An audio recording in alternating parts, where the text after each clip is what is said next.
Welcome. Today we're taking a deep dive into something really, well, electrifying. It's all about Chelsea's incredible Club World Cup final win against Paris Saint-Germain. Yeah, a really stunning result. Absolutely. So our mission today is to sort of unpack how they did it, the performance, the tactics, and maybe some surprising elements behind this really unexpected victory.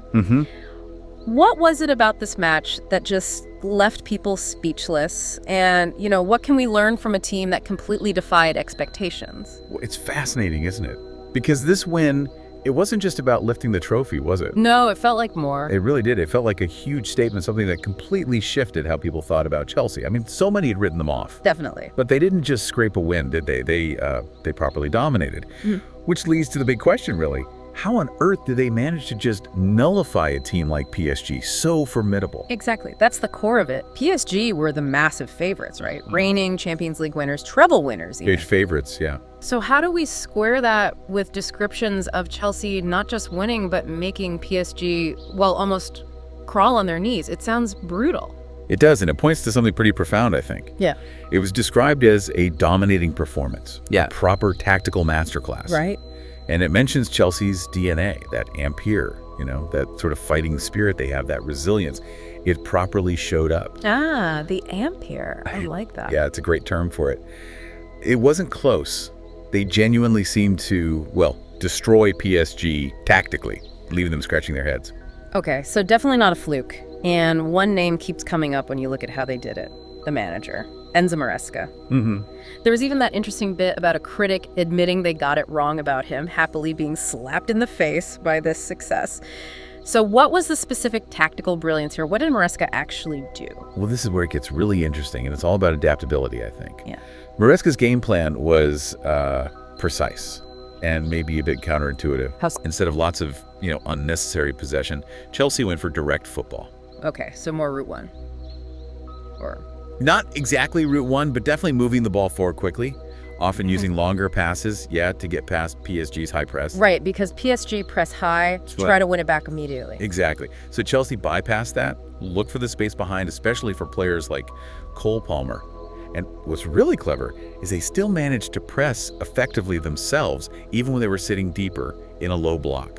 That's hard to do, pressing from deep. Yeah, it is. And look at the stats, they tell a story. Chelsea, only 34% possession. 34%? Wow. But they had 10 attempts on goal to PSG's 8. And crucially, created 2 expected goals.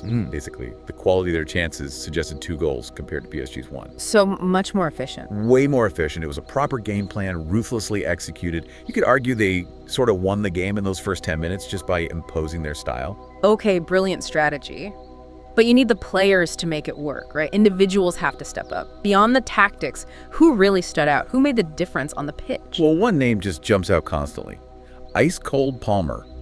Cole Palmer. Can't argue with that. He's called their talisman, the ultimate big game player. Just individual brilliance, 2 goals, an assist, and that top-class mentality they talk about. Even that little detail, refusing to leave the stage during the trophy presentation, it just speaks volumes, doesn't it? It does. Total focus. But it wasn't just Palmer, surely. The midfield must have been key to executing that direct plan. Oh, absolutely. The midfield was immense. Moises Caicedo, described as an absolute bull. I can picture that. He was apparently phenomenal, just managed to, bully PSG's midfield, which is full of stars. That's some feat. It is. His energy, his technical ability, his intelligence on the pitch, all crucial. And there's that interesting backstory too, isn't there? Him choosing Chelsea over Liverpool when things were tricky. Right, showing trust in the project.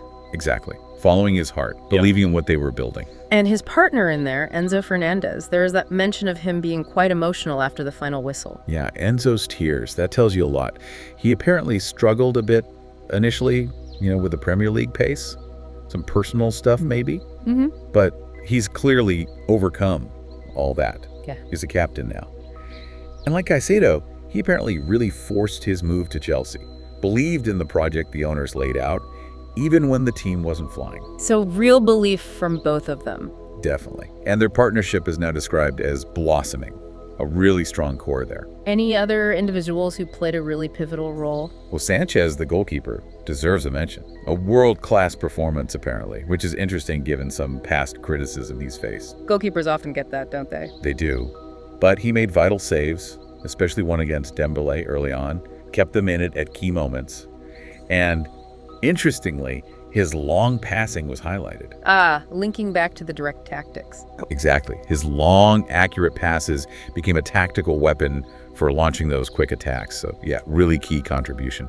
It feels like this win wasn't just about the players on the pitch that day, but something deeper in the club's identity. You mentioned the DNA, and Cobham, the academy, seems central to that. Yeah, the Cobham connection is stressed quite strongly.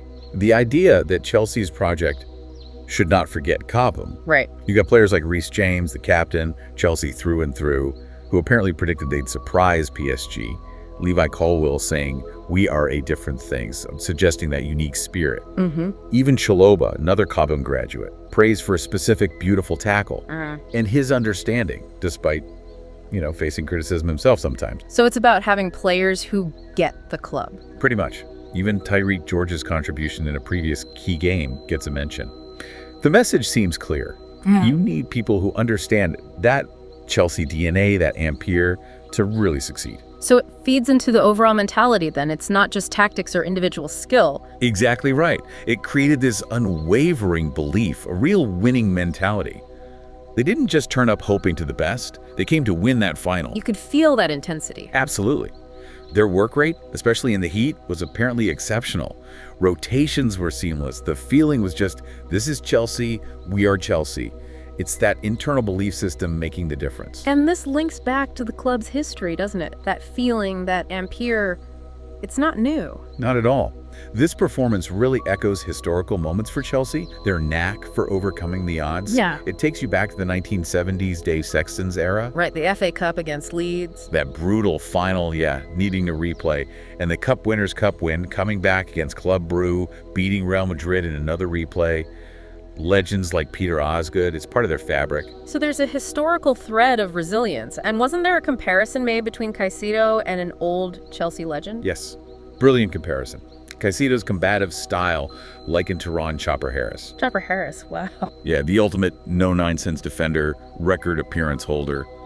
It suggests Caicedo embodies that same physical, fearless, maybe slightly terrifying spirit in midfield. That gritty side of Chelsea. Exactly. That's part of the DNA too. And Maresca himself, he seems to fit into a specific Chelsea tradition as well, doesn't he? The Italian connection. Oh, definitely. There seems to be a special relationship there. You think of Vialli, Ranieri, bringing them Champions League football, Ancelotti, Di Matteo winning the Champions League against all odds. Sarri winning the Europa League too. Right, Sarri too. Maresca's success now firmly places him in that really impressive lineage of Italian managers who've brought silverware to Stamford Bridge. It's quite a list. So wrapping this up, what was the feeling around the club from those who follow it closely after this win? Well, there's that great moment of humility, someone admitting they were wrong about Maresca, saying, "We know nothing about football," which many fans can probably relate to at times. And Cole Palmer himself apparently said afterwards, "We are building something special under Maresca." So it's a huge validation for the manager, for the players, for the owners who backed this project. A reward for keeping the faith. Absolutely. And former players were sharing their happiness too. That whole once a blue, always a blue feeling really came through. Real unity. What an incredible journey we've unpacked there. From tactical shifts under Maresca to huge individual displays from Palmer and Caicedo, and that reemergence of the classic Chelsea Ampere. They really did defy all expectations. They certainly did. And it leaves you, the listener, with a big question to chew on, doesn't it? Beyond just this one trophy, what does this dominant win, this focus on Cobham talent and direct play, actually mean for Chelsea's future with Maresca?